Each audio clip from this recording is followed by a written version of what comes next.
One of the first things you do when building a startup is naming your startup. And since many of you asked me about it, I thought I'll make a video. First thing you do is make a list of 10 to 20 keywords that describe what your startup does, what you sell, who you're targeting, what region you're based out of, maybe what benefits you provide, what problem you're solving, etc. 10 to 20 keywords. Then make another list in Indian language, any regional language that you are based out of.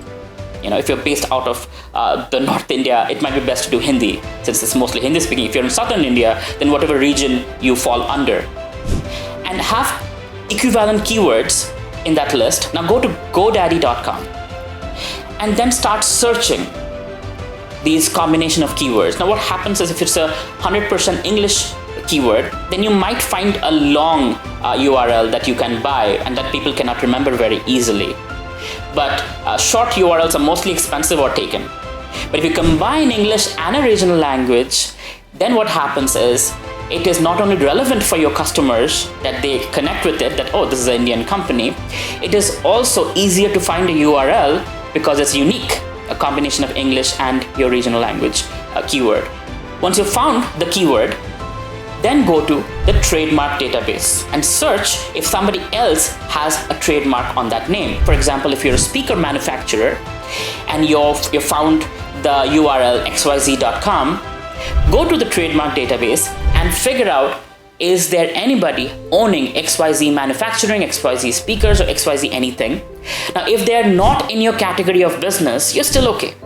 If they're in your category of business, then you should be looking for another keyword, another name for your startup. Because if they send you a legal notice, you will have to change the name of your company, and it is time waste and money waste. So better, before you buy the URL, you go on the trademark database and make sure that nobody owns the name that you are about to name your startup with. Now, it doesn't mean that always you will have meaningful names for your startup. Sometimes names won't mean anything, like Zomato, but it rhymes with tomato, so people remember it. It has some kind of retention, right? Or Ola or Uber, small names people can easily remember. The issue with it is though that you have to educate the customer with advertising, with marketing, so they know what you sell. Versus if you have a name that it has the meaning, that has some connection with what you sell or where you're from or who your market is, people instantly connect with you. They know what you're about, especially when they Google and they see the name, they can understand, oh, you are a maid service startup. Oh, you're a startup that does ERP systems. Oh, you're a startup that is a restaurant management company or whatever. So based on the name, if people are able to figure it out on Google, they're more likely to click on you. So it's better to have a startup that has a name and relevancy to the people you're targeting. I hope this helps you with naming your startup. If you have any other questions, do message me in the comment section below, and I will try my best to respond to every single one of them. All the best. Thank you for watching this video. If you need more help, you can use the number in the description to book your meeting or mentorship.